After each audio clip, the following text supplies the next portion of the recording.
Zitouni Ould-Dada, Deputy Director at Food and Agriculture Organization. Welcome to COP28 and Economy Middle East. Let me start by asking you, how is FAO contributing within the discussions and conversations here at COP28 to address the intersection of climate change and food security, especially when it comes to vulnerable regions? Well, thank you for having me. I mean, the FAO has been well engaged in this agenda. We have been working with countries and presidencies actually to raise the profile of food and agriculture and bring it to the international arena. So we've been working with the Egyptian presidency last year to make sure that we raise the profile of food and agriculture. And as a result, we launched 4 initiatives on food, on nutrition, on water, and on food loss and waste. So it's really encouraging to see that dynamic, and we built on that. And now we've been working with UAE to actually do even more, particularly in securing political will and political commitments from countries to recognize that we do have a problem with the agricultural sector. We need to change things. We can't continue producing and consuming food in the same way because we use so much natural resources, including water and energy, and the sector contributes to about 1/3 of global greenhouse gas emissions. So we do have a problem. So we reach now a stage where we're really happy that we secured this global recognition going forward. The other thing we've been doing is that we've been also supporting the negotiators on agriculture. We've been inviting them to our offices in Rome, giving them space, providing them with time to talk amongst each other, to plan and prepare before COPs. And in addition to that, we also have been inviting women, particularly women farmers, to come to COPs, to hear for themselves what is being discussed, and more importantly, to bring the voice from the field, from the reality, to this process here, so that people understand what does farming means to vulnerable communities such as smallholder farmers, how they are affected by climate change, and what do they expect in terms of help and support from this international gathering that is here to tackle climate change. So FAO has been really well engaged in all these processes, and we're very happy now that we reached this stage where we have this big visibility and we can build on it going forward. Zitouni, it has been a few days of meetings and world leaders being here. We've heard about few declarations in the past few days. What does it mean, these declarations, the engagement at COP28 now to the food security sector? What has been agreed in the first couple of days in the COP, it was really, really remarkable. So how do you see it? How the FAO see that? Well, there were 2 new developments, positive developments that happened that are really encouraging. The first one was on the first day that for the Loss and Damage Fund, we saw pledges from UAE, from Germany, from the UK, from the US and others that actually put money into this fund. So it's really encouraging to see that, because we've been waiting for that commitment to put resources into the fund so that hopefully it will reach agricultural sector, it will reach farmers who need the help, particularly smallholder farmers who don't have the capacity, who don't have the means to tackle climate change. This is particularly important for smallholder farmers because out of the global climate finance, only 0.3% goes to smallholder farmers. So it's so small that it's not going to make a difference. So we're very pleased that there are these commitments for financial support. Now, those are pledges. Now, we hope to see them actually happening in reality and leading to support on the ground so that actually the smallholder farmers and vulnerable communities in rural areas can benefit from that. This is the first very encouraging development.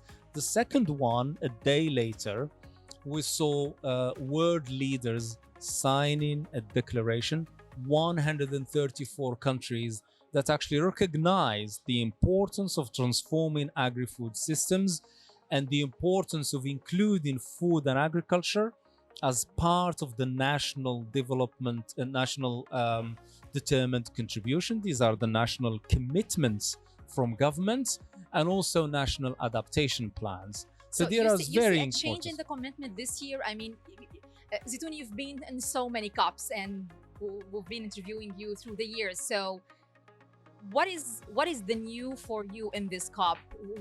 Do you see a new commitment? Do you see a change in the will of the world leaders, the all parties coming together when it comes to the question of food security and agriculture? Totally. This is a moment what we've been really waiting for, this recognition. It's been taking many years, and agriculture has been neglected in a sense. We had the Coronavia joint work on agriculture that FAO has been supporting for years. Now we have a Sharm el-Sheikh implementation program. It's very encouraging. But to see world leaders signing into something that's actually so important to everyone, because food affects everyone. Well, we need food to exactly, absolutely. So it's important that we're aware of the fact that climate change is threatening our global food security. And this is what scientists from all around the world keep telling us. The Intergovernmental Panel on Climate Change, all scientists say, climate change is going to get worse and global food security is going to be affected. And we've seen now in the summer the succession of droughts and floods and hurricanes. Global warming itself. Exactly, in many parts of the world, and all these affects global food security. And by the way, it's not only climate change. In FAO, we published a report this year, like every year, that talks about the state of food security and nutrition in the world. And there are 3 drivers to the increase of hunger in the world. There are around 780 million people who go hungry every day. Why? Because of 3 main reasons: climate change, conflicts, particularly the war in Ukraine, and COVID-19. In fact, since 2019, since the COVID started, 122 million people were pushed into hunger. So it's not just climate change. Climate change is making things really worse, and it's going to continue doing that because we are not really fast enough in addressing climate change. But there are other factors that come in to add to that and make hunger even worse in the world. Yeah. So at the end of this COP, Zitouni, what you are expecting, what you want to hand over maybe to COP 29? Well, it has been very good to see the momentum taken from COP 27 to COP 28. It was very good to see the connection between the two in driving the food and agriculture agenda.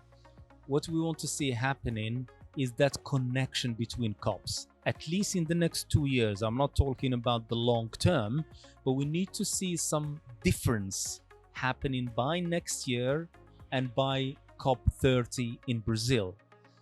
We need to see these pledges in the Loss and Damage Fund translated into help on the ground. We need to see farmers feeling that they are being supported to cope with climate change. They are being supported to cope with a loss and damage caused by this climate crisis. And we need to see this political commitment continuing to support this change we want to see.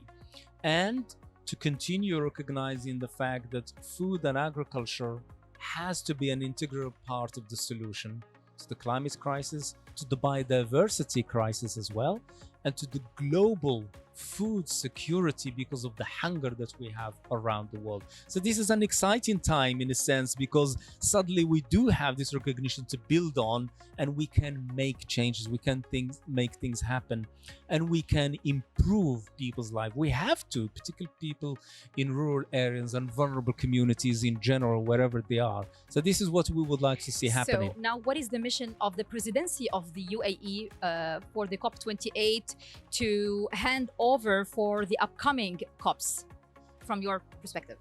Well, UAE has already achieved a lot on food and agriculture, and it's in very good position to keep championing this agenda and work with the next presidency to take it even forward. And we know that at COP30 in Brazil is going to be even more important, because agriculture in Brazil is very important, and we expect them to champion this. There are issues to do with deforestation as well, so there are so many other issues important to global food security. But the COP itself is a process, obviously, for international negotiations. But there needs to be a lot happening, and there is a lot happening outside COP as well. All these private companies and civil society and philanthropies, they're going to take this forward as well and make things happen. And that's what we would like to see, not to wait until next COP. Exactly. But make things happen from now, build on them. So by next COP, we need to say that we did achieve a lot, building on what was achieved at COP28 and build on that. Why?